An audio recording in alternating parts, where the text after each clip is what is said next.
Selamat datang di channel Mahmud di New York. Nama saya Mega dan kali ini saya collab bareng teman-teman vlogger Amerika lagi. Jadi buat kamu yang penasaran sama gimana sih kehidupan di state lain selain di New York, karena kan saya ngebahas tentang New York City doang kan. Kamu bisa langsung ke deskripsi saya, di situ ada link-link video mereka. Ditonton ya, karena kali ini kita mau ngebahas tentang apa sih kebiasaan-kebiasaan yang berubah setelah kita pindah ke sini ke Amerika gitu. Di video ini saya mau bahas menjadi 3 bagian. Yang pertama, kondisi. Jadi kondisi apa sih yang berubah gitu kan. Yang kedua, adaptasi, dan yang ketiga, kesempatan apa yang bisa datang gitu. Karena balik lagi, kalau saya di sini itu nggak bisa kerja. Jadi buat teman-teman yang nanya saya kerja apa, saya nggak bisa kerja karena saya visanya dependent. Jadi saya nggak punya hak untuk kerja. Kalau di Amerika itu dependent visa itu nggak bisa kerja, tapi kalau di Eropa itu bisa. Kalau nggak salah, tolong dikoreksi kalau salah ya buat teman-teman yang di Eropa. Jadi saya di sini itu nggak bisa kerja, nggak ada yang bisa hire saya, kecuali memang ada perusahaan yang mau sponsorin saya gitu. Tapi ya memang agak susah sih kalau misalnya di sini, terutama saya nggak punya ijazah dari Amerika. Kalau saya punya ijazah Amerika itu masih bisa banget. Makanya kalau misalnya kamu ngelihat video-video saya sebelumnya, di situ saya pernah ngerjain IELTS. Terus abis itu juga saya ngebahas tentang kesempatan untuk bisa OPT atau PPT yang kayak gitu-gitu. Kalau misalnya kuliah di sini, ya itu pilihan-pilihan saya gimana untuk bisa kerja di sini gitu. Itu yang harus saya lakuin. Nggak bisa saya langsung ngelamar-ngelamar kerjaan di sini, nggak bisa karena saya tidak berhak. Balik lagi ke dulu sebelum saya pindah ke New York, saya tinggal di Jakarta, lebih tepatnya di Mampang Perapatan. Saya tinggal di Mampang Perapatan, terus abis itu saya kerjanya di daerah Mega Kuningan ya, di situ-situ juga tetanggaan sama Mampang Perapatan. Kerja di mana? Saya dulu sempat kerja di perusahaan batubara, di bidang batubara. Ini beberapa saya temuin foto biar bisa kamu tahu perubahan apa yang saya alami ketika saya pindah ke sini gitu kan. Bukan ini ya Freeport. Kemarin ada yang komen nanyain apakah saya kerja di Freeport. Bukan, saya kerja di bidang batubara. Terus saya pindah ke sini gitu. Saya pindah ke sini karena nemenin suami kan. Nah, karena nemenin suami, visa saya jadi dependent. Saya orang Indonesia, orang Jawa asli, orang Purwokerto. Waktu itu sempat juga teman-teman ada yang tanya suami saya orang sini apa bukan. Kalau suami saya orang sini gitu, kalau suami saya orang Amerika, saya otomatis akan punya green card.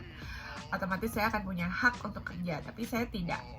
Jadi buat teman-teman yang nanya gimana cara kerja di sini, ya saya cuma bisa ngejelasin sebagai dependent visa. Apa sih kebiasaan yang berubah gitu? Kebiasaan yang berubah ya kerja, punya hak untuk kerja itu ya pasrah aja sih ujung-ujungnya. Karena saya juga bukannya kaget sampai sini kaget, oh ternyata saya nggak bisa kerja. Enggak, saya udah tahu kan, saya udah cari-cari, oh ya udah berarti memang ketika saya kesini ya saya nggak bisa kerja.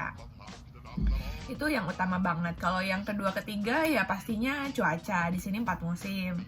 Sebagai anak tropis kadang-kadang pastinya kedinginan lah, masuk angin lah gitu-gitu. Kalau di sini panas ya panas banget, bisa 2 kali lipat dari Indonesia kalau lagi musim panas. Terus kalau lagi dingin banget kayak lagi ada di dalam freezer gitu ya. Saya juga kaget juga gitu. Jadi yang pertama nggak bisa kerja, yang kedua cuaca, yang ketiga moda transportation. Tapi moda transportation benar-benar cuma di New York City, karena kalau di state lain beda. Di New York City itu public transportationnya itu bagus banget, nget.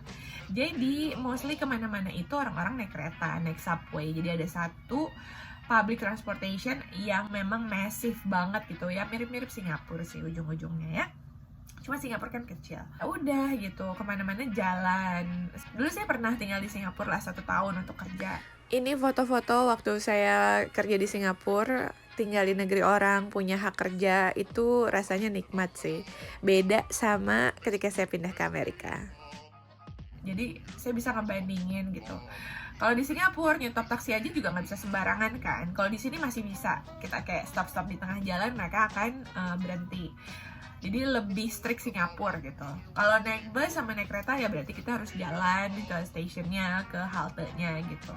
Jadi kalau misalnya public transportationnya gitu ya bikin capek, itu New York capek. Kalau kamu ngelihat video-video saya yang lain, kemana-mana saya jalan, tapi ya nggak bisa dipungkirin memang kemana-mana deket juga.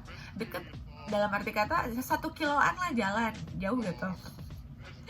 Jadi kalau misalnya mau ke Asian Store, beli-beli apa, itu saya jalan setengah kilo, sekilo, 2 kilo gitu. Jadi emang gitu saya jalan berkilo-kilo di sini udah biasa banget.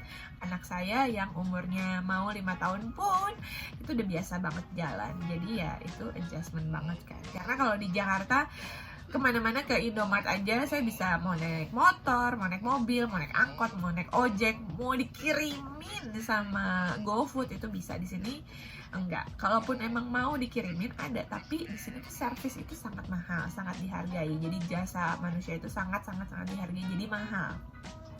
Kalau kamu mau bayar ya silahkan, saya nggak mau bayar. Maklum ya, mama perhitungannya banyak. Jadi ya apa-apa saya jalan, karena balik lagi saya nggak ngapa-ngapain kan, saya nggak kerja, saya ngerasa setiap hari saya punya banyak waktu gitu. Anak saya udah mulai sekolah, lebih banyak waktu lagi. Jadi ya saya apa-apa jalan, apa-apa saya lakuin sendiri. Mau makan apa saya masak sendiri, bahkan di sini saya jualan makanan. Jadi ya adjustment menurut saya yang paling kencang yaitu 3 itu. Tapi ya karena apa-apa sendiri itu ternyata saya jadi tahu sekuat apa gitu kan saya. Sejauh apa saya bisa jalan, sesehat apa saya bisa jadi karena saya gerak terus kan.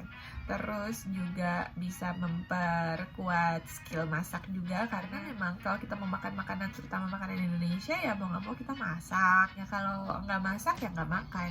Jadi ya itulah, life skill kita ditantang di negara orang. Oh, saya jadi ingat yang paling lucu itu anak saya. Jadi waktu dia kan pindah ke sini 1,5 tahun kan, kadang jalan mungkin capek gitu. Saya kemana-mana masih bawa stroller. Anak saya udah 4,5 tahun tapi saya masih bawa stroller. Kenapa? Karena jaga-jaga totonya dia ngantuk di jalan. Karena tuh kalau kita keluar itu tuh bisa seharian jalan kaki terus kan.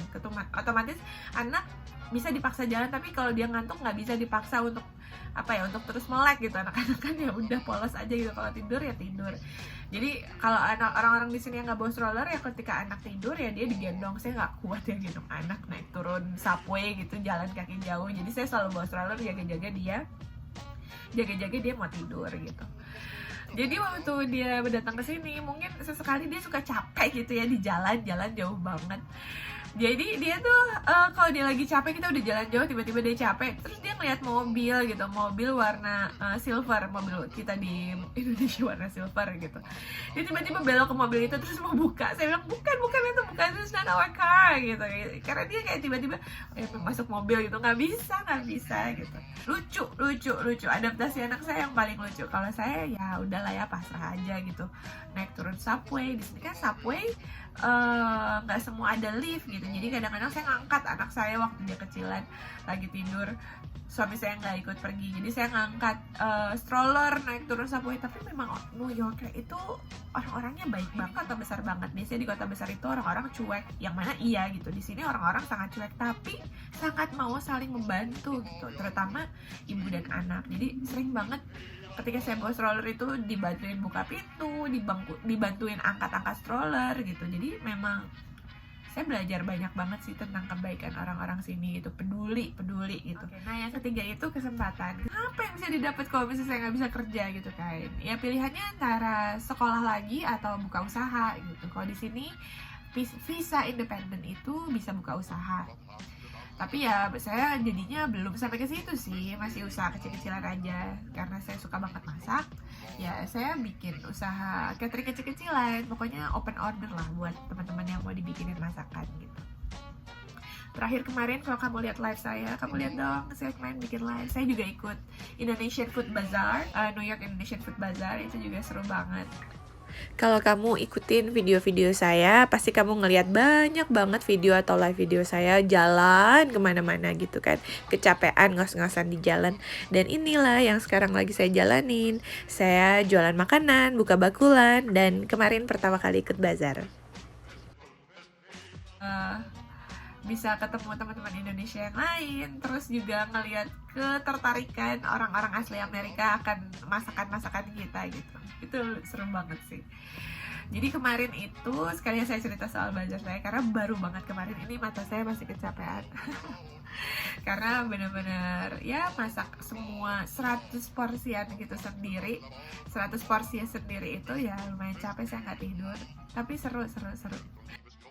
Ya jadi ya pilihan buat visa pendek ya cuma dua itu, buka usaha atau sekolah lagi gitu. Kalau kita mau kerja ya kita harus menempuh sekolah dulu untuk bisa dapat ijazah sini baru bisa bekerja. Begitu jadi ceritanya. Kalau kamu penasaran sama kondisi-kondisi selain dan visa, kamu bisa cek link di bawah ini karena video teman-teman saya itu ada yang memang sudah green card, ada yang memang sudah jadi warga negara sini gitu. Pastinya kan beda-beda kesempatannya.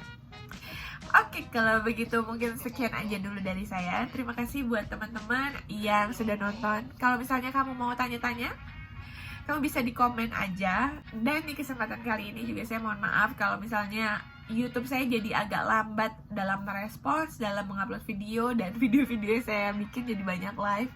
Karena memang saya lagi agak hektik di sini dengan usaha catering kecil-kecilan saya. Mohon doanya buat teman-teman, saya pun doakan yang terbaik buat teman-teman semua. Jangan lupa di like videonya, di subscribe buat kamu yang belum subscribe channel saya. Sampai ketemu lagi di video selanjutnya.